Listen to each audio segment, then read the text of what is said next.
All right, so take 5 of practical video for the hip part C. We will be doing the Faber test, the hip scoring, the Fader, which is the anterior impingement test. Then we'll be doing the snapping hip maneuver and pubic symphysis gap test. So for Faber, you'll bring their leg up, place their foot on their opposite knee. You'll apply pressure at their ASIS or on the hip, and you'll apply pressure down on that knee. And then here you're looking for pain, but it depends on where the pain is at. If it's in the back, in the lumbar and buttocks, then that is usually a positive sign for SI joint dysfunction.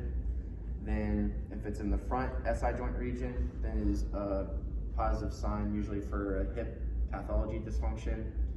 Now, if it's pain in their hip, or there's like a clicking, popping sensation there, then that is usually a positive sign for a labral tear, but it could also be an iliopsoas spasm or tight adductor muscles.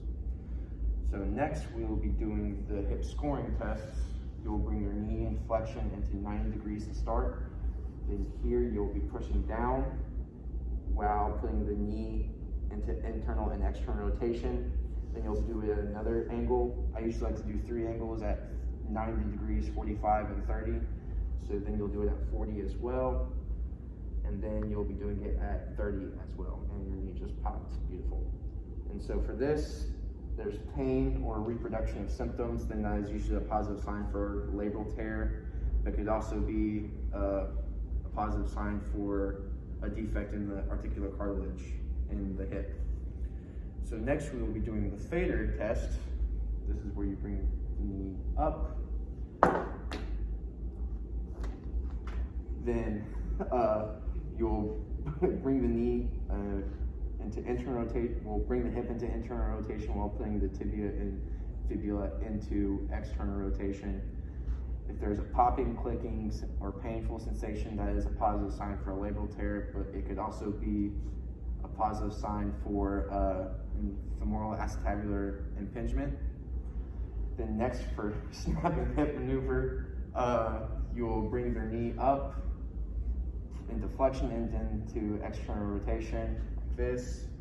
You can do it a couple times. If there's any popping, clicking, any sensation like that, that is a positive sign for snapping hip. You can also have them stand up and bring their hip into flexion into external rotation on their own. And then again, if there's a popping, clicking, any type of sensation like that, then it is a positive for the snapping hip.